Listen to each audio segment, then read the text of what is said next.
8 ஊரு எச்சில் ஊரு லிஸ்ட் இருக்கு கையில.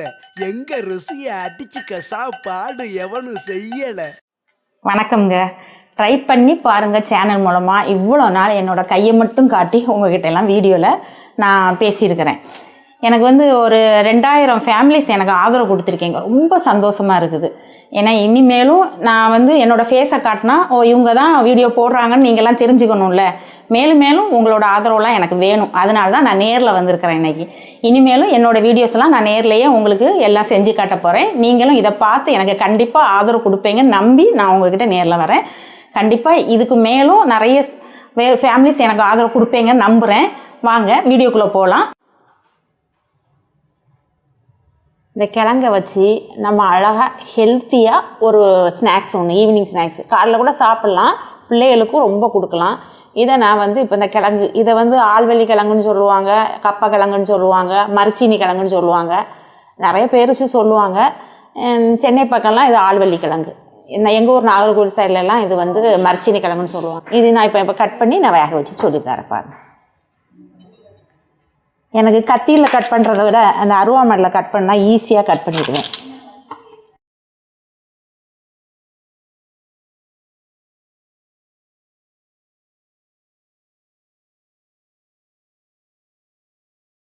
இது மண்ணாக இருக்குது பார்த்தீங்களா, இதெல்லாம் நல்லா ஒரு 3-4 தண்ணி வச்சு கழுகணும், இல்லைன்னா ஒரு மாதிரி பசையாக இருக்கும். இதை நல்லா கழுவோம் பாருங்கள். வாங்க இனி குக்கரில் போடுவோமா, போட்டு குக்கரில் போட்டு வேக வைப்போம்.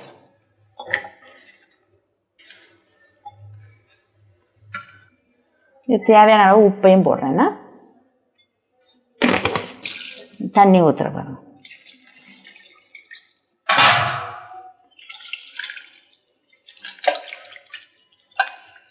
இந்த அளவுக்கு தண்ணி வைக்கணும். இதுக்கு மேலே நிற்கணும் தண்ணி, அப்போ தான் நல்லாயிருக்கும்.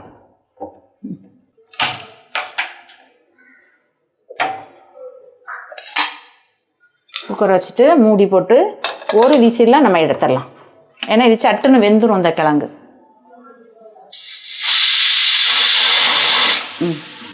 இப்போ பாருங்கள், விசில் ஓப்பன் பண்ணுறேன். நம்ம ஒரு விசில் விட்டு எடுத்தோம் பார்த்தீங்களா, அங்கே பாருங்கள் அழகாக வெந்திருக்குது பாருங்கள். சூப்பராக நல்லா இருக்குது பாருங்கள். பாருங்கள் அப்படி பஞ்சு போல் வெந்துருச்சு, நல்ல கிழங்கு.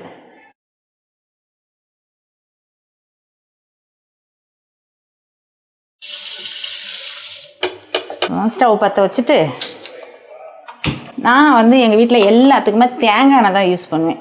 எந்த ஒரு தாளிப்புக்கும் தேங்காய் எண்ணெய் யூஸ் பண்ணால் அது நல்ல வாசனையாக இருக்கும். இப்போ கொஞ்சமாக தேங்காய் எண்ணெய் ஊற்றிருக்கேன் பாருங்கள். இப்போ நம்ம இந்த காஞ்ச மிளகாவும் கருவேப்பிலையும் இதில் போடுறோம்.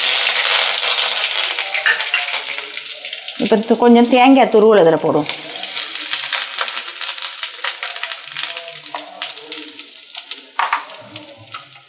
நான் கொஞ்சம் இன்னும் ஸ்பைஸியாக வேணும்னா நான் சில்லி ஃப்ளாக்ஸ் பொடிச்சு வச்சுருப்பேன். கொஞ்சம் நல்ல ஒரு 4-5 காஞ்ச மிளகா போட்டு அதில் கொஞ்சமாக அதில் தூவிப்போம். இன்னும் கொஞ்சம் ஏற்கனவே நம்ம கிழங்குல உப்பு போட்டு வேக வச்சுட்டோமா, இன்னும் கொஞ்சம் அது பத்தாது, அதனால இதில் கொஞ்சம் போட்டுக்கலாம். இப்போது லைட்டாக அந்த தேங்காயை வறுத்து விட்டுக்கலாம். இப்போ இந்த கிழங்கு தூக்கி இதில் போட்டுடலாம். ஒரு காப்பி வச்சுட்டு இதையும் வச்சு சாப்பிடும்போது வயிறு டம்மு நிறைஞ்சிடும். இதுக்கு மேலே நைட்டு உள்ளே பகலில் சாப்பிட்டாலும் சரி தான், அதுக்கு மேலே நமக்கு கொஞ்சம் நேரத்துக்கு பசியே எடுக்காது. அவ்வளோதான், முடிஞ்சு போச்சு, தாளிச்சாச்சு. இன்னும் உப்பெல்லாம் பார்த்துட்டு இறக்கிடலாம். கிழங்கு வச்சுட்டேன். அந்த கிழங்கு வெறுமனை சாப்பிட்றதுக்கு ஒரு மாதிரி இருக்கும். அது கூட கொஞ்சம் கருப்பட்டி காப்பியும் போட்டு குடிச்சோன்னு வச்சுக்கோங்க, சூப்பராக இருக்கும். எங்கேயோ போயிடும் பாருங்க, நீங்கள் ட்ரை பண்ணி பாருங்களேன். அதான் நான் இப்போ கருப்பட்டி காப்பி போடுறேன். பால் காப்பியை விட அந்த கருப்பட்டி காப்பிக்கு ரொம்ப நல்லாயிருக்கும். நான் சும்மா இப்போ சுடுதண்ணி இருக்குது பாருங்கன்னா, இந்த ஃபில்டர் காப்பி டிகாஷன் வீட்டில் இருக்குது ஆல்ரெடி என்கிட்ட. அந்த டிகாஷன்லேயும் அந்த மாதிரி கருப்பட்டி நான் என்ன பண்ணுவேன்னா, நல்லா இடிச்சிட்டு தண்ணி ஊற்றி நல்லா அடுப்பில் போட்டு சுட வச்சு அதில் கல் மண் எதுவும் இல்லாமல் பாகு மாதிரி காய்ச்சி பாட்டிலில் ரெடி பண்ணி ஃப்ரிட்ஜில் வச்சுருவேன். ஆத்திர அவசரத்துக்கு ஒரு ஸ்வீட் பண்ணவோ இதை மாதிரி காப்பி போடவோ ஈஸியாக இருக்கும் அப்படின்னு சொல்லிட்டு இது பாரு பாட்டிலேருந்து இப்போ எடுத்து வச்சுருக்கேன் பாருங்கள். இது தண்ணி இப்போ சூடாகட்டும் பாருங்கள். தண்ணி நல்லா கொதிச்சு பார்த்தீங்களா, அவ்வளோதான், ஸ்டவ்வை ஆஃப் பண்ணிவிடுவோம். நான் இந்த சிரப்பை இப்போ அந்த இதில் கிண்ணத்தில் ஊற்றுறேன். தேவையான அளவுக்கு இனிப்பு ஊற்றியாச்சு. இப்போது இந்த ஃபில்ட்ரு டிகாஷன் இருக்குது பாருங்கள், இதுவே காப்பி தூளாக இருந்தால் நம்ம கொதிக்க வைக்கணும். இது தேவையில்லை, இந்த டிகாஷனையும் ஊற்றிட்டேன். ரொம்ப நிறைய ஊற்றினா கசக்கும். இப்போ நான் வந்து இந்த சூடு வச்சுருக்கேன் தண்ணி இதில் ஊற்றுறேன்.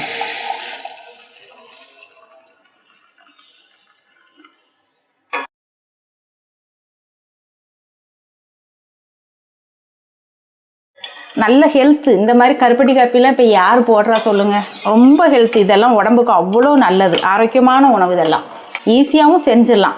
இதே மாதிரி நீங்களும் ட்ரை பண்ணி பாருங்கள்.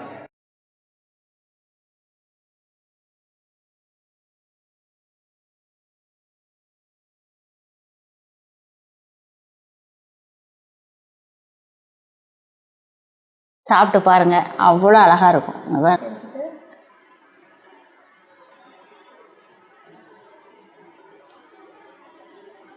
சூப்பராக இருக்கா?